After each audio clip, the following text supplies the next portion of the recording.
ఈరోజు మనం సెట్లో భాగంగా paper 1 subject EVS topic air గురించి పరిశీలిద్దాం.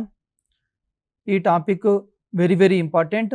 మనకు గాలి అనేది భూమి చుట్టూ ఆవరించి ఉన్న గాలిని వాతావరణం అంటారు. వాతావరణం అంటే ఏంటి అంటే భూమి చుట్టూ, మనము ఈ భూగోళంలో భూమి చుట్టూ ఆవరించి ఉన్న వాతావరణం పొరని ఏమంటామంటే వాతావరణం అంటాం. ఈ గాలి అన్నది వాయువుల్లో మిశ్రమం. గాలి అనేది కొన్ని వాయువుల మిశ్రమం. ఫర్ ఎగ్జాంపుల్ గాలిలో వివిధ రకాల వాయువులు ఉంటాయి. ఆ వాయువుల గురించి ఒకసారి పరిశీలిద్దాం. గాలిలో మనకు వాయువులు శాతం very important. Examination point of వ్యూలో వాతావరణం అంటే ఏంది, తర్వాత వాతావరణంలో ఏమేమి ఉంటాయి, వాతావరణంలో గాలిలోని వాయువుల మిశ్రమం, ఈ ఏ వాయువులు ఎంతెంత శాతంలో ఉంటాయి ఎగ్జామినేషన్లో అడుగుతుంటాడు. ఫర్ ఎగ్జాంపుల్ నత్రజని 78.32%, ఆక్సిజన్ 20.16%, అదేవిధంగా కార్బన్ డైఆక్సైడ్ 0.03%, నీటి ఆవిరి 0.4%, ఇతర వాయువులు 1.45. వెరీ ఇంపార్టెంట్ ఏంటంటే మనకు ఎగ్జామినేషన్ పాయింట్ ఆఫ్ వ్యూలో ఒక వాయువు ఇస్తాడు, ఇది ఎంత శాతం ఉందని అడుగుతాడు. ప్రీవియస్ బిట్ చాలాసార్లు అడిగాడు. నత్రజని అనేది గాలిలో ఎంత శాతం ఉంది, 78.32%. లేకుంటే ఆక్సిజన్ గురించి కూడా అడుగుతుంటాడు, 20.16%. ఈ విధంగా ఎగ్జామినేషన్ పాయింట్ ఆఫ్ వ్యూలో మీరు బై హ్యాండ్ చేయాల్సింది ఏంటి అంటే వాయువులు, గాలిలో ఉన్న వాయువులు వాటి శాతం పర్సంటేజ్ అడుగుతాడు. ఒక్కోసారి ఎగ్జామినేషన్ పాయింట్ ఆఫ్ వ్యూలో ఏమడుతాడంటే గాలిలో అధికంగా ఉన్న వాయువు ఏంది అంటాడు, శాతం. నత్రజని 78.32. అదేవిధంగా ఒక్కోసారి నీటి ఆవిరి పర్సంటేజ్ ఎంత అడుగుతాడు, 0.4%. ఎక్కువ సార్లు మనకు రిపీట్ అయిన క్వశ్చన్ ఏంటి అంటే గాలిలో ఆక్సిజన్ పర్సంటేజ్ ఎంత అని అడిగాడు, 20.16%. ఈ విధంగా ఫర్ ఎగ్జాంపుల్ దీని మీద ఒకసారి చూద్దాం. గాలిలో ఎక్కువ పరిమాణంలో ఉన్న వాయువు ఏంది, నత్రజని. Very important bit. Previous TET 2017లో, అంతకుముందు డిఎస్సిలో కూడా చాలాసార్లు ఈ బిట్ అడగడం జరిగింది. గాలిలో ఎక్కువ పరిమాణంలో ఉన్న వాయువు నత్రజని. అదేవిధంగా 1 లీటర్ గాలి బరువు ఎంత ఉంటుంది, 1.29 గ్రాములు. ఇది కూడా ప్రీవియస్ బిట్ చాలాసార్లు అడిగాడు. 1.29 గ్రాముల బరువు ఉంటుంది.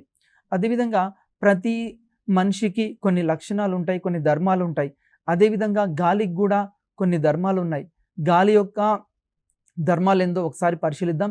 ఎగ్జామినేషన్ పాయింట్ ఆఫ్ వ్యూలో దీంట్లో క్వశ్చన్స్ ఎట్లా అడుగుతాడంటే ఈ క్రింది వాటిలో గాలి యొక్క ధర్మం కానిదేది అని అడుగుతాడు, లేకుంటే ఈ క్రింది వాటిలో గాలి యొక్క ధర్మం ఏది అని అడుగుతుంటాడు. కాబట్టి ఫస్ట్ మనకు ఏం తెలుసుకోవాలి, గాలి యొక్క ధర్మాలు ఏందని తెలుసుకోవాలి. గాలి యొక్క ధర్మం ఏంటి అంటే నెంబర్ 1, గాలి బరువు కలిగి ఉంటుంది. Very important. పిల్లలకు కూడా మనం ఇది క్లాస్ రూమ్లో ఎట్లా చూపిస్తాము అంటే ఫర్ ఎగ్జాంపుల్ ఒక బెలూన్ తీసుకొని ఆ బెలూన్లో గాలిని ఊదిన తర్వాత ఆ పిల్లలతోటి టెస్ట్ చేయించడం. బెలూన్లో గాలి ఊదక ముందు ఎంత ఉంది, గాలి ఊదిన తర్వాత ఎంత ఉంది. ఈ విధంగా మనం ప్రయోగం చేసి కూడా తరగతి గదిలో విద్యార్థులకు చూపించవచ్చు. మొట్టమొదటి ధర్మం ఏంటంటే గాలికి బరువు ఉంటుంది. రెండవది గాలికి పీడనాన్ని కలుగజేస్తుంది. ఫర్ ఎగ్జాంపుల్ గాలి పీడనాన్ని కలుగజేస్తుంది. ఇది కూడా ఎగ్జామినేషన్ పాయింట్ ఆఫ్ వ్యూలో మనము వెరీ ఇంపార్టెంట్ బిట్, అంటే గాలి యొక్క ధర్మం. మరి తరగతి గదిలో దీన్ని ఎట్లా నిరూపిస్తాము అంటే బెలూన్ లోపలికి గాలిని ఊదినప్పుడు అది అన్ని వైపులా దాని యొక్క ప్రెజర్ కలుగజేస్తుంది, ఇక్కడ పీడనం కలుగజేస్తుంది. ఇది కూడా విద్యార్థులకు ప్రయోగపూర్వకంగా తరగతి గదిలో చూపించవచ్చు బెలూన్ తీసుకొని. మూడోది గాలికి శక్తి ఉంది.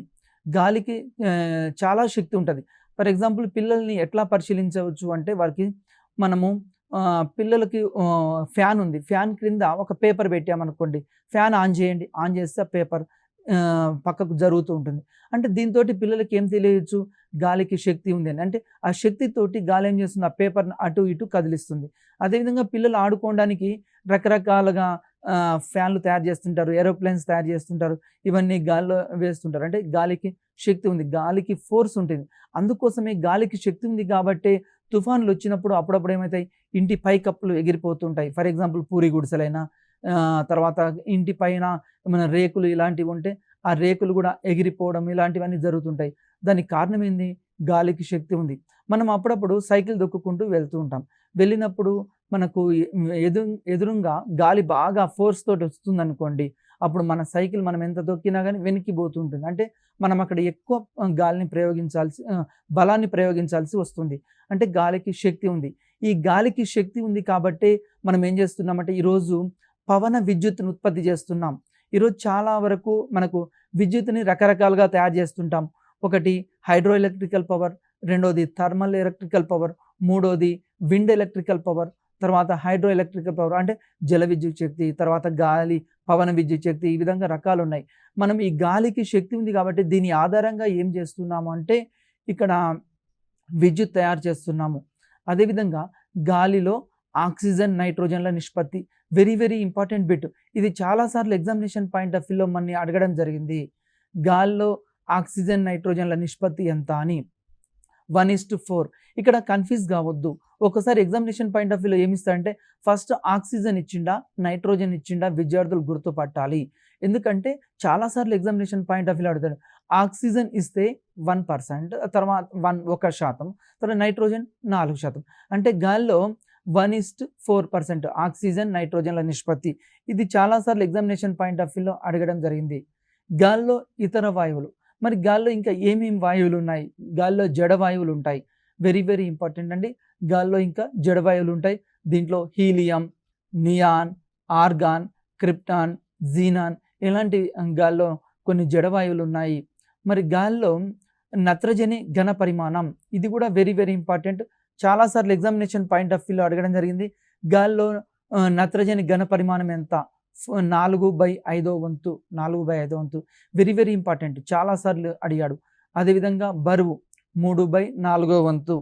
నెక్స్ట్ అదేవిధంగా భూ వాతావరణాన్ని ఉష్ణోగ్రతల్లో ఉండే మార్పుల ఆధారంగా 5 పొరలుగా విభజించవచ్చు. భూమి మీద ఏమి వ్యాపించి ఉందని చెప్పాము? ఫస్టే గాలి వ్యాపించి ఉంది. ఈ గాలినే వాతావరణం అంటాం. ఈ వాతావరణము మొత్తం ఎన్ని పొరలుగా ఉంది అంటే 5 పొరలుగా ఉంది. ఎగ్జామినేషన్లో ప్రీవియస్ బిట్ ఇది కూడా. ఎన్ని పొరలుగా ఉన్నది? 5 పొరలు. నెంబర్ 1 ట్రోపో ఆవరణం, నెంబర్ 2 స్ట్రాటో ఆవరణం, నెంబర్ 3 మెసో ఆవరణం, తర్వాత థర్మో ఆవరణం, నెక్స్ట్ ఎక్సో ఆవరణం. మరి వీటి గురించి కూడా ఒక్కొక్క దాన్ని పరిశీలిద్దాం. ఇక్కడ ట్రోపో ఆవరణం. ఇది ఎగ్జామినేషన్ పాయింట్ ఆఫ్ వ్యూలో వెరీ వెరీ ఇంపార్టెంట్. ఎట్లా అడుగుతాడంటే బిట్, భూమికి అతి దగ్గరగా గల వాతావరణంలోని పొర ఏది అంటాడు. భూమికి అతి దగ్గరగా గల వాతావరణ పొర ఏది అంటే ఇక్కడ ట్రోపో ఆవరణం. భూమికి అతి దగ్గరగా ఉన్నది అంటే మన చుట్టూ ఉన్నది ఏంటిది? ట్రోపో ఆవరణం. ట్రోపోస్పియర్ పైన ట్రోపోపాస్ ఉంటుంది. మనం పీల్చుకునే ఆక్సిజన్ కూడా ట్రోపోస్పియర్లోనే ఉంది. మనం ఇప్పుడు ఆక్సిజన్ పీల్చుకున్నాం. గాలి మనకిప్పుడు జీవించడానికి, మనకైనా సరే అంటే జంతువులకి, తర్వాత పక్షులకి, తర్వాత ఇతర రకాలకి, మొక్కలకి అన్నింటికీ ప్రాణవాయువు ఏంటి అంటే ఆక్సిజన్. మరి ఈ ఆక్సిజన్ ఏ ఆవరణంలో ఉంటుంది? ట్రోపో ఆవరణంలో ఉంటుంది. అంటే మనము విడిచిన కార్బన్ డైఆక్సైడ్ని మొక్కలు గ్రహిస్తాయి, మొక్కలు విడిచిన ఆక్సిజన్ని మనం గ్రహిస్తూ ఉంటాం. మనం ఈ ఆక్సిజన్ ఎక్కడ ఉంది అంటే ట్రోపోస్పియర్లోనే ఉంది. అప్పుడప్పుడు బిట్ ఎట్లా అడుగుతాడంటే ఎగ్జామినేషన్ పాయింట్ ఆఫ్ వ్యూలో ఆక్సిజన్ ఏ ఆవరణంలో ఉంది అంటాడు. ట్రోపోస్పియర్లో ఉంది.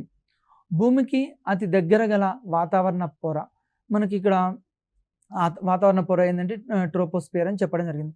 మరి ఇంకా ఏమేమి పొరలు ఉన్నాయి ఇక్కడ చూద్దాం. స్ట్రాటో ఆవరణము, థర్మో ఆవరణము, ట్రోపో ఆవరణము, ఐనో ఆవరణం, ఈ ఆవరణాలు మనం పరిశీలించడం జరిగింది. రెండవది స్ట్రాటో ఆవరణం. స్ట్రాటో ఆవరణం ఎట్లా ఉంటుంది అంటే చాలా పొడిగా ఉంటుంది. స్ట్రాటో ఆవరణం ఎట్లా ఉంటుంది? చాలా పొడిగా ఉంటుంది. ఇక్కడ గాలిలో నీటి ఆవిరి తక్కువగా ఉంటుంది. నీటి ఆవిరి ఎట్లా ఉంటుంది అంటే స్ట్రాటో ఆవరణంలో తక్కువగా ఉంటుంది. స్ట్రాటో ఆవరణం యొక్క ప్రత్యేకత ఏంటంటే ఇది పొడిగా ఉంటుంది. ఇక్కడ గాలిలో నీటి ఆవిరి కూడా తక్కువగా ఉంటుంది. నెక్స్ట్ ట్రోపో ఆవరణం. ట్రోపో ఆవరణం మరియు స్ట్రాటో ఆవరణం మధ్య ఒక పొర ఉంటుంది. అదేంటిది అంటే ఓజోన్ పొర. Very very important. మనకు ఓజోన్ పొర వేటి మధ్య ఉంటుంది అంటాడు. ట్రోపో ఆవరణము, స్ట్రాటో ఆవరణం మధ్య ఓజోన్ పొర ఉంటుంది. ఓజోన్ అణువు యొక్క formula very very important bit. ఇది చాలాసార్లు ప్రీవియస్ ఎగ్జామ్లో అడిగాడు. O3 ఓజోన్ యొక్క ఇక్కడ ఫార్ములా అంటాడు. O3ని మనం ఓజోన్ అంటాం. స్ట్రాటో ఆవరణం నుండి పైకి పోతుంటే ఉష్ణోగ్రతలు పెరుగుతాయి. మనకు స్ట్రాటో ఆవరణం నుండి పైకి వెళ్తూ ఉంటే ఉష్ణోగ్రతలు ఏమవుతాయంటే పెరుగుతాయి. స్ట్రాటో ఆవరణంలో ఉన్న ఓజోన్ సూర్యుని నుండి వచ్చే అతి నీలలోహిత వికిరణాల నుండి శక్తిని గ్రహించి ఈ పొరను వేడి చేస్తుంది. మనకు ఎగ్జామినేషన్ పాయింట్ ఆఫ్ వ్యూలో ఇక్కడ బిట్ ఎట్లా అడుగుతారంటే సూర్యుని నుండి వచ్చే అతి నీలలోహిత కిరణాలని ఇక్కడ ఏమి ఆపుతుంది, ఏమి ఆపుతుందంటే ఓజోన్ పొర ఆపుతుంది. ఎందుకంటే ఒకవేళ ఓజోన్ పొర గనక లేకుంటే ఆ సూర్యుని నుండి వచ్చే అతి నీలలోహిత కిరణాలు మన మీద గనక ప్రసరింపజేస్తే మనకు క్యాన్సర్ ఇట్లాంటివి రావడానికి అవకాశం ఉంది. అదేవిధంగా కొన్ని రకాల జబ్బులు రావడానికి అవకాశం ఉంది. కాబట్టి ఈ ఓజోన్ పొర ఏం చేస్తుంది అంటే సూర్యుని నుండి వచ్చే అతి నీలలోహిత కిరణాలను ఇక్కడ అడ్డుకుంటుంది. మనకు మరి ఈ ఓజోన్ పొర అనేది వెరీ వెరీ ఇంపార్టెంట్. మరి దీన్ని రక్షించాలి అంటే ఏం చేయాలి? మొక్కలు ఎక్కువగా పెంచాలి. చెట్లని ఎక్కువగా పెంచాలి. మనము అందుకోసమే తెలంగాణ ప్రభుత్వం కూడా ఈరోజు ఏం చేస్తుంది అంటే హరితహారం అనే ప్రోగ్రామ్‌ని తీసుకోవడం జరిగింది. ఈ హరితహారం అనే ప్రోగ్రామ్ కింద మనం మొక్కల్ని ఎక్కువగా నాటుతున్నాం. Very very important. ఎక్కడైతే అడవులు దట్టంగా ఉంటాయో అక్కడ ఓజోన్ పొర ఎక్కువగా ఉంటుంది. మరి నేడు ఏమవుతుంది? పారిశ్రామిక విప్లవం ద్వారా రావడం ద్వారా, పరిశ్రమలు ఎక్కువగా ఉండడం ద్వారా ఈ ఓజోన్ పొర అనేది క్రమేపీ దాని మందం తగ్గుతుంది. ఒకవేళ భవిష్యత్తులో ఈ ఓజోన్ పొర గనక లేకుంటే మనకేమవుద్దంటే సూర్యుని నుండి వచ్చే అతి నీలలోహిత కిరణాలు మన మీద ప్రసరింపజేసినప్పుడు రకరకాల చర్మ వ్యాధులు రావడానికి అవకాశం ఉంది. కాబట్టి ఈ ఓజోన్ పొర మనని రక్షిస్తూ ఉంది. తర్వాత ఓజోన్ పొరను 1913లో చార్లెస్ ఫ్యాబ్రీ మరియు హెన్రీ బ్యూసన్ అనే ఇద్దరు కనుగొనడం జరిగింది. Very very important bit. ఇది చాలాసార్లు ఎగ్జామినేషన్లో అడిగాడు. ఓజోన్ పొరను ఎప్పుడు కనుగొన్నారు? 1913వ సంవత్సరంలో. ఎవరు? చార్లెస్ ఫ్యాబ్రీ మరియు హెన్రీ బ్యూసన్లు ఓజోన్ పొరను కనుగొనడం జరిగింది. సూర్యుని యొక్క అతి నీలలోహిత వికిరణానికి వ్యతిరేకంగా భూమికి ఒక కవచంగా ఓజోన్ పొర పనిచేస్తుంది. ఈ ఓజోన్ పొర ఎట్లా పనిచేస్తుంది అంటే సూర్యుని నుండి వచ్చే అతి నీలలోహిత కిరణాలని ఇది అడ్డుకుంటుంది. Very very important bit. ఇది చాలాసార్లు ఎగ్జామినేషన్ పాయింట్ ఆఫ్ వ్యూలో అడగడం జరిగింది. తర్వాత వాతావరణంలో క్లోరోఫ్లోరో కార్బన్లు సిఎఫ్సిలు అంటాం మరియు కొన్ని కాలుష్య కారకాలు ఓజోన్ పొర క్షీణత కారణమవుతున్నాయి. ఈరోజు ఓజోన్ పొర క్షీణించడానికి ప్రధాన కారణం ఏంటి అంటే వాతావరణంలో ఉన్న క్లోరోఫ్లోరో కార్బన్స్. ఈ క్లోరోఫ్లోరో కార్బన్స్ ఏం చేస్తున్నాయి అంటే వాతావరణాన్ని కలుషితం చేస్తున్నాయి. ఓజోన్ పొరను కూడా ఇక్కడ ఏం చేస్తున్నాయి అంటే క్షీణిస్తుంది. ఎందుకు అంటే నేడు సాంకేతికంగా మనం బాగా డెవలప్ అయినాము. ఎప్పుడైతే ప్రపంచవ్యాప్తంగా పారిశ్రామిక విప్లవం వచ్చిందో, పారిశ్రామిక విప్లవం రావడం ద్వారా ఇండస్ట్రియలైజేషన్ బాగా పెరిగింది, పరిశ్రమలు బాగా పెరిగాయి. పరిశ్రమలు బాగా పెరగడం ద్వారా వాతావరణ కలుషితము, తర్వాత జల కాలుష్యము, నీటి కాలుష్యము ఇలాంటివన్నీ మనకు క్రమేపీ ఎక్కువగా ఉన్నాయి. వీటి కారణంగా వాతావరణంలో క్లోరోఫ్లోరో కార్బన్స్ పెరుగుతున్నాయి. దీనికి ప్రధాన కారణం ఏంటి అంటే మనం పరిశ్రమలు ఎక్కువగా ఎస్టాబ్లిష్ చేయడం. దీని ద్వారా వాతావరణంలో ఓజోన్ పొర అనేది క్రమేపీ క్షీణిస్తూ ఉంది. మరి దీన్ని క్షీణించడానికి మరి ఒక కారణం కూడా ఏంటంటే రిఫ్రిజిరేటర్స్. మనం ఎక్కువగా ఈరోజు రిఫ్రిజిరేటర్స్ వాడుతున్నాం. ఇది కూడా ఓజోన్ పొర క్షీణించడానికి మరి ఒక కారణం అవుతుంది. అదేవిధంగా ప్లాస్టిక్ పెయింట్లు, తర్వాత ప్లాస్టిక్, అదేవిధంగా ఏరోసెల్ పరిశ్రమల కారణంగా ఈ కాలుష్యం ఎక్కువగా అవుతుంది. ఈరోజు వాతావరణ కాలుష్యము ఎందుకు ఎక్కువగా అవుతుంది అంటే మనం వాడే ఎలక్ట్రానిక్ గూడ్స్ ద్వారా, వివిధ రకాల ఫ్యాక్టరీల ద్వారా వాతావరణంలో ప్లాస్టిక్ కూడా మనం ఎక్కువగా యూజ్ చేస్తున్నాం. ఈరోజు ప్లాస్టిక్ ఎక్కువగా యూజ్ చేయడం ద్వారా వాతావరణంలో ఎక్కువ ఏమవుతుంది అంటే కరగట్లేదు. అంటే పర్యావరణంలో కరగకుండా క్లోరోఫ్లోరో కార్బన్స్ తర్వాత వాతావరణ కాలుష్యం కావడానికి ఎక్కువగా కారణమవుతుంది. దీని ద్వారా ఓజోన్ పొర అనేది క్షీణిస్తుంది. మరి దీన్ని నియంత్రించడానికి మనం ఏం చేయాలంటే చెట్లు ఎక్కువగా పెంచాలి, అడవుల్ని ఎక్కువగా పెంచాలి, అడవుల్ని రక్షించాలి. భూమి మీద 33% అడవులు ఉండాలి. మరి ఈ అడవులు క్రమేపీ మానవుడు ఏం చేస్తుందంటే ఇండస్ట్రియలైజేషన్ పెరిగి అంటే పరిశ్రమలు ఎక్కువగా పెరిగి భూమి మీద ఉన్న అడవుల్ని నరికివేస్తున్నాం. అడవుల్ని నరికివేయడం ద్వారా డీఫారెస్టేషన్ చేయడం ద్వారా ఓజోన్ పొర అనేది క్రమేపీ క్షీణిస్తూ ఉంది. సూర్యుడి నుండి వచ్చే అతి నీలలోహిత కిరణాలను అదుపులో ఉంచుతుంది. ఇక్కడ ఏమి అడ్డుకుంటుంది అని చెప్తున్నాం. సూర్యుడి నుండి వచ్చే అతి నీలలోహిత కిరణాలని ఏం అడ్డుకుంటుంది? Option A carbon dioxide. Examination point of లో బిట్ అడుగుతారు. ఎట్లా అడుగుతారంటే సూర్యుడి నుండి వచ్చే అతి నీలలోహిత కిరణాలని ఏమి అదుపు చేస్తుంది, లేకుంటే ఏం అడ్డుకుంటుంది? Option A carbon dioxide, option B nitrogen, option C ozone, option D వాతావరణంలోని తేమ. మరి కారణం ఏంటి అంటే ఇక్కడ ఓజోన్ పొర అనేది అతి నీలలోహిత కిరణాలని అడ్డుకుంటుంది. ఇది మనకు చాలాసార్లు ఎగ్జామినేషన్ పాయింట్ ఆఫ్ వ్యూలో కూడా ఇక్కడ అడగడం జరిగింది. నెక్స్ట్ ఇక్కడ చూడండి, సూర్యుడి నుండి వచ్చే వాటిని అడ్డుకోవడం జరుగుతుంది. ఓజోన్ పొర అడ్డుకుంటుంది. కనుక ఓజోన్ పొర గనక లేకుంటే మనకేమవుతుంది అంటే వివిధ రకాల వ్యాధులు రావడానికి కారణమవుతుంది.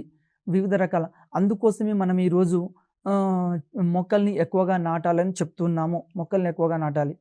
తర్వాత ఓజోన్ పొరను నాశనం చేసే రసాయనం వెరీ వెరీ ఇంపార్టెంట్ బిట్. ఇది చాలా సార్లు ఎగ్జామినేషన్ పాయింట్ ఆఫ్ వ్యూలో అడిగాడు. ఓజోన్ పొరను ఏం నాశనం చేస్తుందంటే క్లోరోఫ్లోరోకార్బన్స్. ఇది ఓజోన్ పొరని ఇక్కడ అంటే వివిధ రకాల ఇండస్ట్రియలైజేషన్ వల్ల, పారిశ్రామికీకరణ వల్ల వాతావరణంలోని ఓజోన్ పొర అనేది క్షీణిస్తూ ఉంది. నెక్స్ట్ ఇంకొక ఆవరణం పరిశీలిద్దాం. మెసో ఆవరణం. భూమి ఉపరితలంపై నుండి 50 కిలోమీటర్ల నుండి 85 కిలోమీటర్ల వరకు వ్యాపించి ఉన్నదాన్ని మెసో ఆవరణం అంటాం. ఈ మెసోస్పియర్ మరియు థర్మోస్పియర్ మధ్య భాగాన్ని మెసోపాజ్ అంటాం.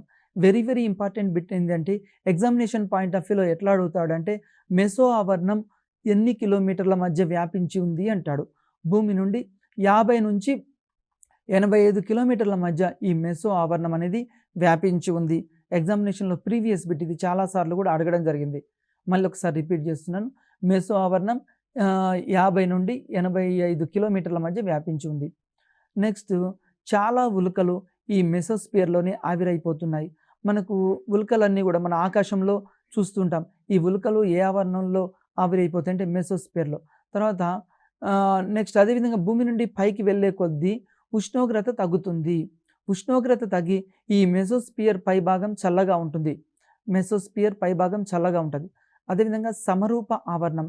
ఇది 90 కిలోమీటర్ల ఎత్తు వరకు ఉంటుంది. ఇందులో 3 పొరలు కూడా ఉంటాయి. ఈ సమరూప ఆవరణంలో మళ్ళీ 90 కిలోమీటర్ల పైన ఉంటుంది. దీంట్లో 3 పొరలు అనేవి ఉంటున్నాయి. నెక్స్ట్ ఈ ఆవరణంలో నత్రజని, ఆక్సిజన్, బొగ్గు పులుసు వాయువులు ఉంటాయి. ఈ వాయువుల నిష్పత్తి అంతా ఒకే విధంగా ఉంటుంది.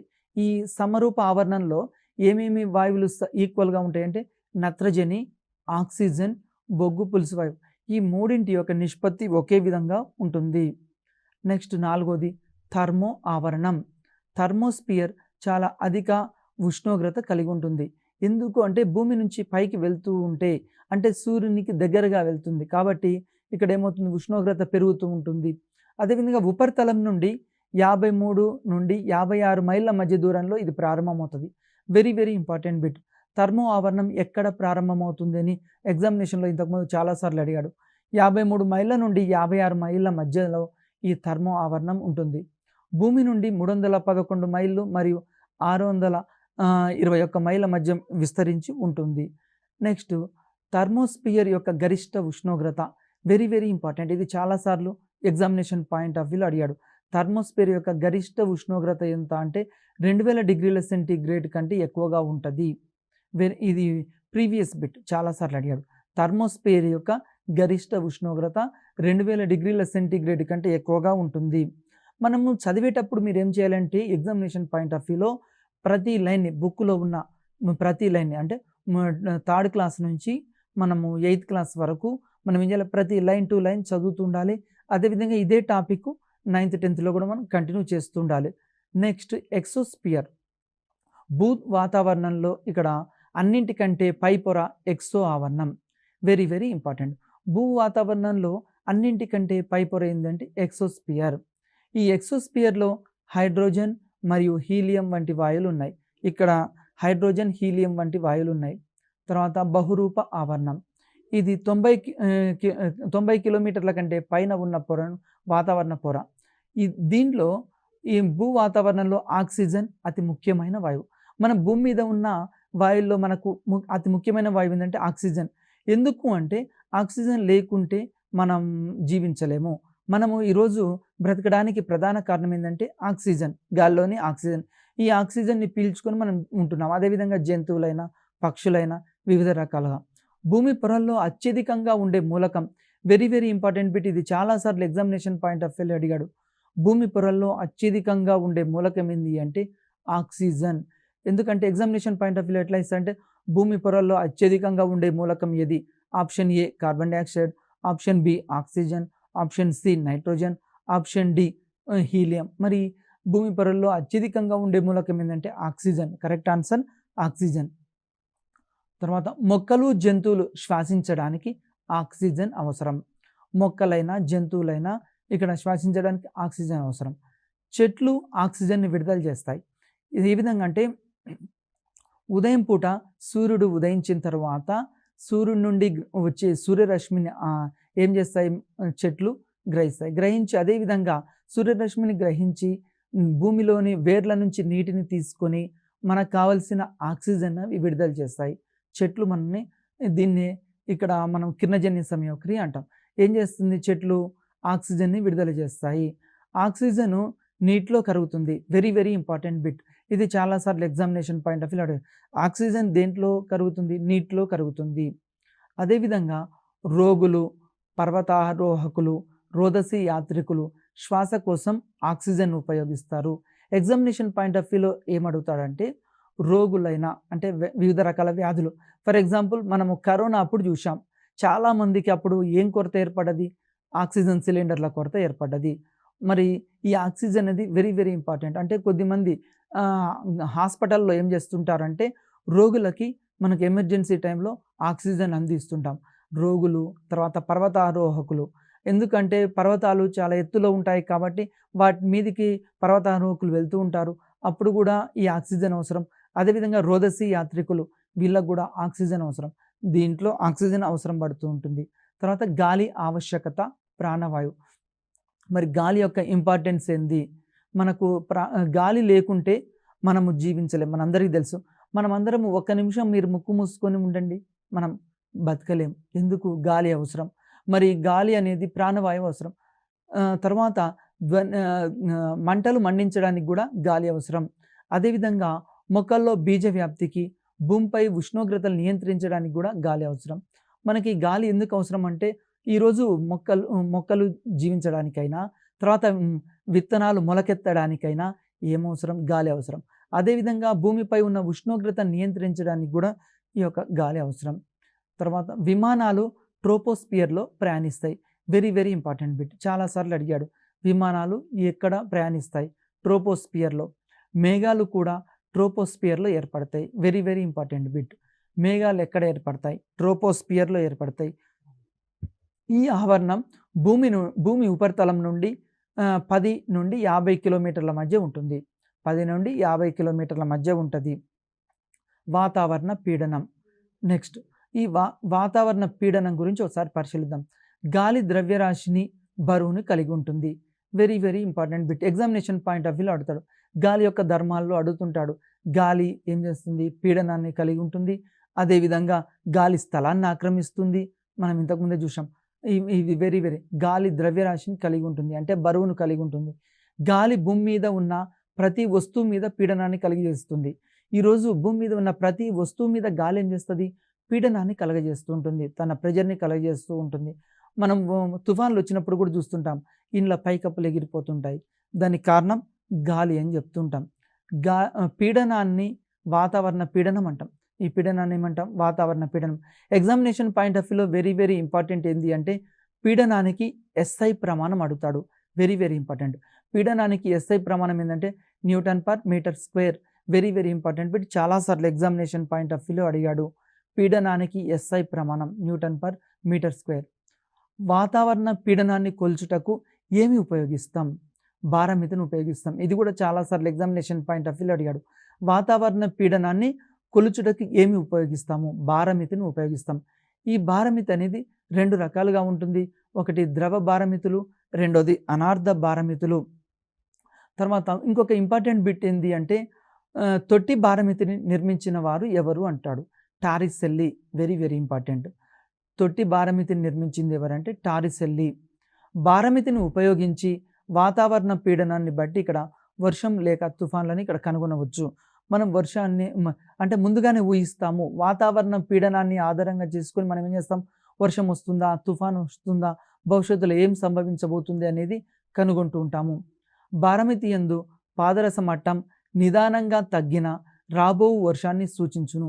Very very important. Examination point of వ్యూలో ఎట్లా అడుగుతాడు అంటే బారోమీటర్ యందు పాదరస మట్టం అనేది నిదానంగా తగ్గుతుందని.